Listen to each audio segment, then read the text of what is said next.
Once the world was full of wonders, but now we have this. This hideous advert was run on the August 2025 issue of Vogue. It's by the brand Guess and it is 100% AI generated. This is not the first time that I criticize Vogue lately, but by running this advert, Vogue is confirming two facts at once. The first is that the magazine has completely given in to commercial interests over artistic and cultural value. And the second is that AI imagery is running rampant in the trends of fashion advertising. However, this is not the first time that Vogue has featured an AI image, because they actually had an AI-generated cover for the March 2023 issue of Vogue Singapore, which raises a whole lot of questions around cultural supremacy and how the West likes to treat other cultures as inferior by offering them subpar products, in this case AI. I doubt that they would dare in 2023 to create an AI-generated cover for an issue of Vogue in any Western countries, but they had no problem in doing that for Singapore. But going back to the issue at hand, AI-generated fashion advertising, Vogue is not the first brand to use AI-generated images. We have talked about in this channel quite a lot on this topic. So we had Mango, I think it was around the first one to do so. They had an entire campaign aimed for their teen audience that was generated by AI. Also, Levi's partnered with an AI-generated model agency and had a lot of backlash afterwards. And we also recently covered the story about H&M digital twins. And even the e-commerce giant Zalando says that they use AI for around 70% of their product pictures. Even creative campaigns that are supposed to entail a higher artistic value are being AI generated too. And that is the case of the latest collaboration by J.Crew and Vans, in which we can find a model nonchalantly experiencing the decomposing of its own leg, or even another nice gentleman who doesn't seem to notice that his foot is painfully bent backwards. And this AI imagery trend has even created bizarre combinations, like this image featuring Luigi Mangione wearing a Shein shirt. Shein obviously removed the image from their website when it became viral on social media, but even the fact that this has happened raises so many ethical questions that we couldn't even begin to cover them all in one video. However, we are going to try and see what is happening in the world of fashion advertising and why the brands are relying so heavily on AI. And of course, what is going to happen now? Like, what is the world that we are going to live in if this trend continues, and how we may or may not be able to do something to stop it. So let's start with the obvious reasons of why these AI-generated adverts may not be the best idea. First, for me, the most important is that a lot of these AI-generated images are not disclosed, like the use of AI is not disclosed. That's the case, for example, of the Vans and J.Crew campaign, which was spotted by the users. And there's also the case of Zalando product pictures.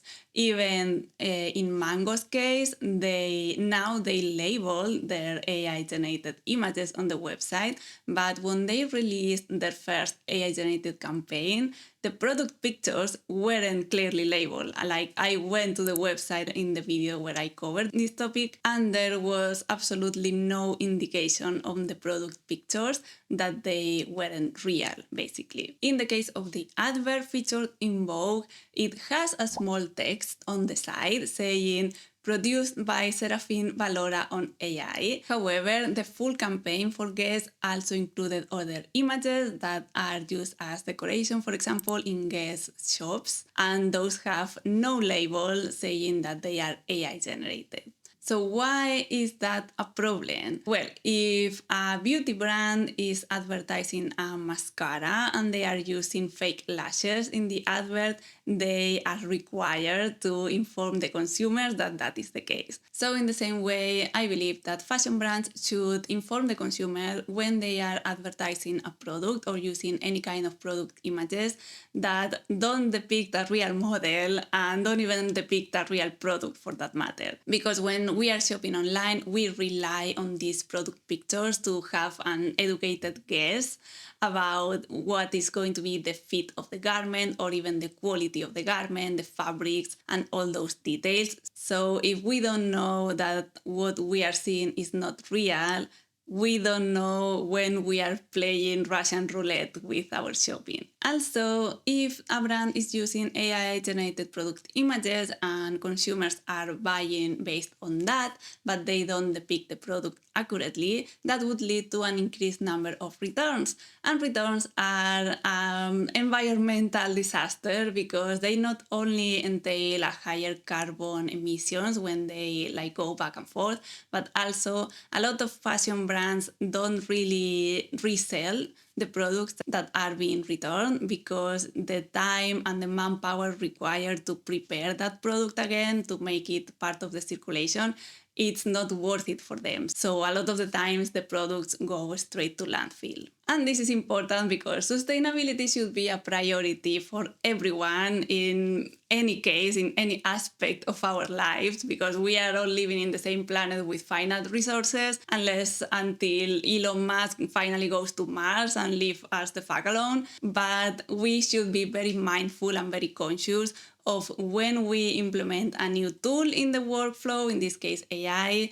if it's going to be better or worse for the sustainability of the fashion industry. Because aside from the issue of the returns, generative AI consumes a lot of energy and water, is an extremely wasteful technology as of today. And AI companies are notoriously opaque when it comes to releasing data about how their systems operate. But according to a recent study, generating one image wastes around the same amount of energy of fully charging your phone. So imagine how many images they would have to generate for creating a campaign like the one by Guess, because they would need to iterate several times to get the results that they needed. So it was probably in the hundreds, if not in the thousands. In terms of water consumption, there are several accounts of how data centers are impacting the communities that are surrounding them. So for example, they are causing severe water shortages, and even because of the amount of energy and water that these data centers consume,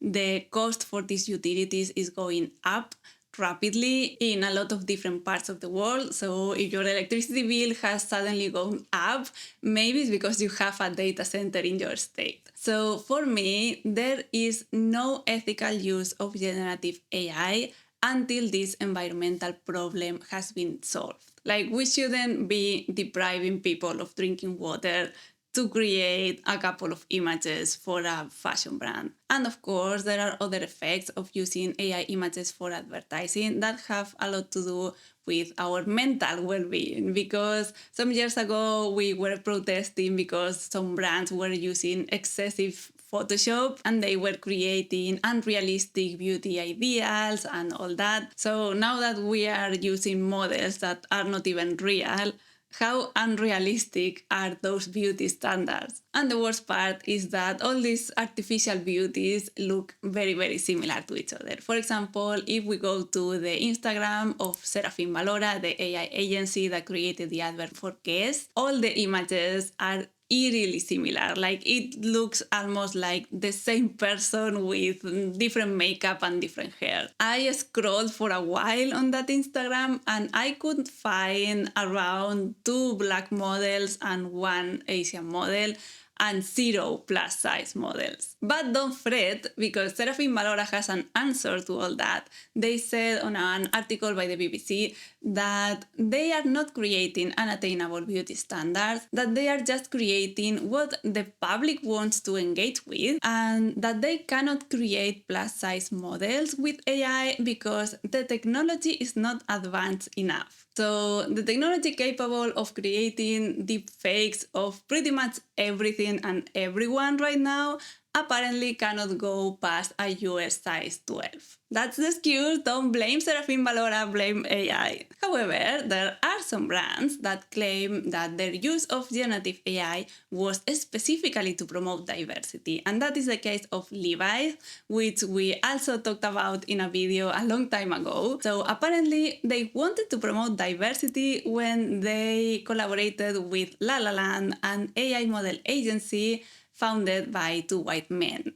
To the surprise of no one, consumers disagreed and instead proposed the radical idea of hiring actual diverse models and paying them real money for doing their job. One would think that such an obvious solution would have occurred to one of Levi's directives, but apparently we know nothing about running a business, so now let's pretend that we know nothing about the environmental impact of AI, and maybe we want to consider it for its own sake. Like maybe we want to consider it as its own art form, the unique form of expression of the 21st century.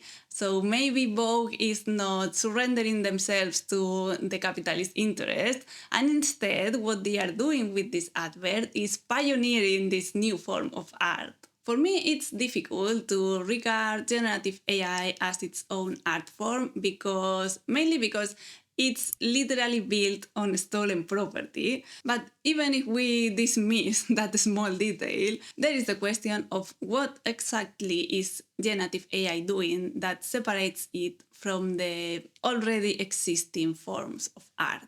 Because the AI images that we have seen so far, they all look like conventional photography, and other AI images are made to imitate drawings or imitate paintings. So what exactly is generative AI doing aside from trying to replicate these already existing arts? I would be more open to consider generative AI as its own art form if I saw a brand using it not as a way to skimp on paying wages of photographers, models, and creative teams, but as a way to create images that would have been impossible to create otherwise. And I don't know what this hypothetical AI imagery would look like, because that is what true art does. It stretches the limits of our own imagination. But I'm pretty sure it wouldn't look like the images of a blonde woman posing in front of a blue wall in a striped dress. Like, if you're going to use AI, at least give me something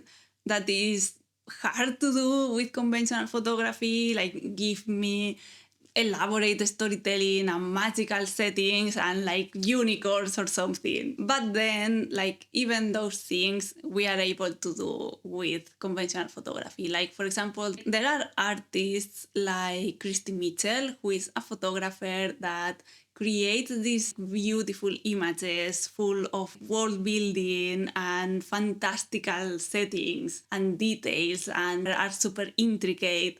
And she also creates a lot of the dresses and the objects that are featured in those images.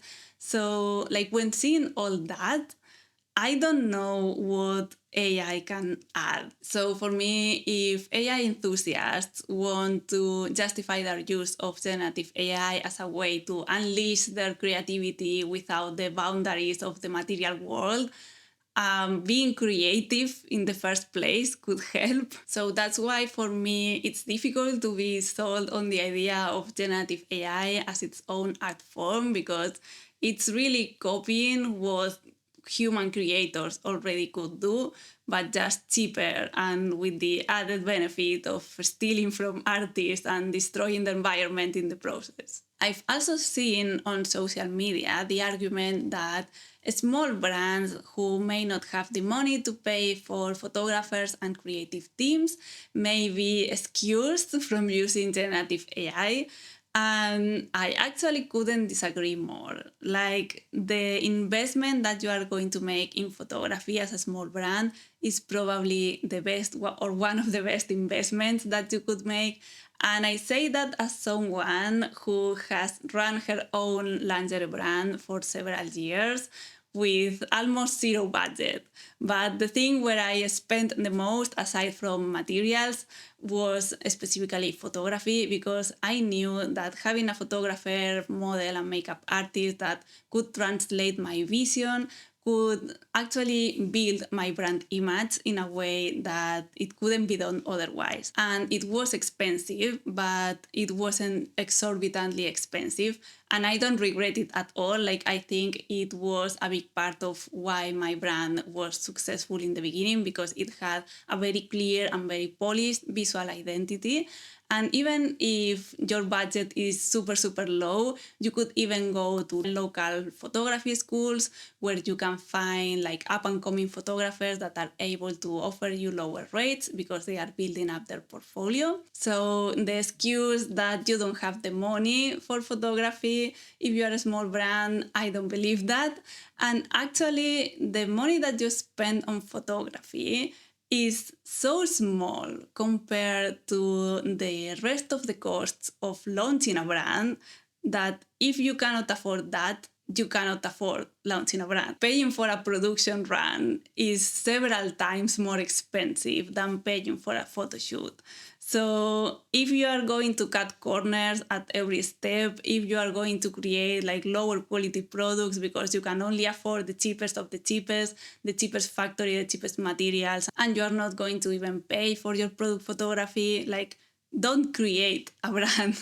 We have enough of badly made cheap products. We don't need another one of that. Another interesting thing I've seen around this debate of when is acceptable or not to use AI is the idea that now we consume content at a pace that brands cannot afford to. Like, they would have to be making photo shoots every day to be able to just post on social media. There is a quote about that by PJ Pereira, the head of the AI advertising firm Silverside, who says that brands need anywhere from 400 to 400,000 pieces of content per year. It's too expensive for brands, especially for small ones, to keep up. That's how he explains the willingness of brands to turn to AI images, because now the speed of marketing has to keep up with the speed of production. Like, brands don't release seasonal collections anymore. They are continuously making drops and they have to be marketed. They have to be shared on social media. So when Mr. Pereira puts it that way, it seems pretty reasonable that if you are continuously putting out products, you need to continuously putting out content to reflect those products. But if we take a step back, we should actually be horrified at that concept. Like, why a brand would ever need to produce 400,000 pieces of content a year? Like, at what speed are they manufacturing garments to be able to need that much content? Why are they selling so much stuff in the first place? In a world in which overproduction is one of the biggest problems that we have to tackle if we want to achieve any meaningful sustainability goal, the fact that someone is trying to justify a brand turning to AI as a way to keep up with the speed of production is actually insane. We shouldn't adapt to that speed of production. We should change that speed of production and ideally stop it. So what now? We are left with body image issues, with water and energy prices rising, water shortages, unemployment, and maybe worst of all, AI bros on LinkedIn talking about the benefits of authentic adaptive models generated by AI. And this shit is real. I'm not making up because LinkedIn is dark and full of terrors. So aside from losing our grip on reality and never knowing what is real and what is not in the world that we live in, what seems to be the future for fashion advertising? If more brands continue to rely on AI for their images, we are very probably going to see a sense of sameness all across the board, because we have seen that AI tends to commodify beauty in a very specific type of person. We are losing diversity, we are losing inclusivity, and probably we are losing creativity. And against that, there are brands that are kind of reacting against the perfection, the artificial perfection of AI-generated images, and are trying to create campaigns that try to highlight the opposite. And that is the case of the latest campaigns by Saint Laurent and Brunello Cucinelli. Both campaigns have a sense of being kind of unfinished, like even analogic. And in the case of Saint Laurent, they feature extremely blurry images that convey a sense of swiftness, of fleeting impressions, and they put the focus on the concepts of the garments that they are representing rather than the details. And Cucinelli, on the other side, makes us believe that their photography captures almost candid moments. Going through the pictures of these campaigns is like going through the old pictures of an idealized vacation that we wish we could have been part of. So this kind of imperfect analogic trend is very nice, but how long until other brands are able to replicate the same vibe using AI? Because in that case, I don't think that visual identity alone would be enough if we want to craft a distinct brand voice. That is where brand values should come in. We have seen some brands in the past that made sustainability as a core part of their identity, and I mean real sustainability and not greenwashing. So in the same way, I think that being unapologetically human is going to be a very interesting defining factor in the future. And brands can do that, for example, by being vocal about valuing human skills and hiring human professionals. They can also highlight the craftsmanship of the artisans, the pattern makers, the seamstresses, or the designers that make the garments. And they can propose a more ethical approach to fashion. And that is a way in which, especially smaller brands, can shift the narrative and stand out against the big fashion corporations like H&M, Mango, Zalando that we have seen that are already reliant on AI. And I believe that we as consumers should actually support that, should support brands that value human skills if we don't want our cultural landscape to be reduced to replicas of the Guess advert. Because companies are not using AI to create better things than what a human could do. We have seen that that is not the case. Companies are using AI just to create cheaper images, not good images, or good books, good films, good video games. They just want something that is good enough to be able to commercialize it. It's going to be more or less at the level of what a mediocre human could do. And the problem with that is that it carries the implicit message that good enough is all that we deserve. And I don't think I want to be treated like that.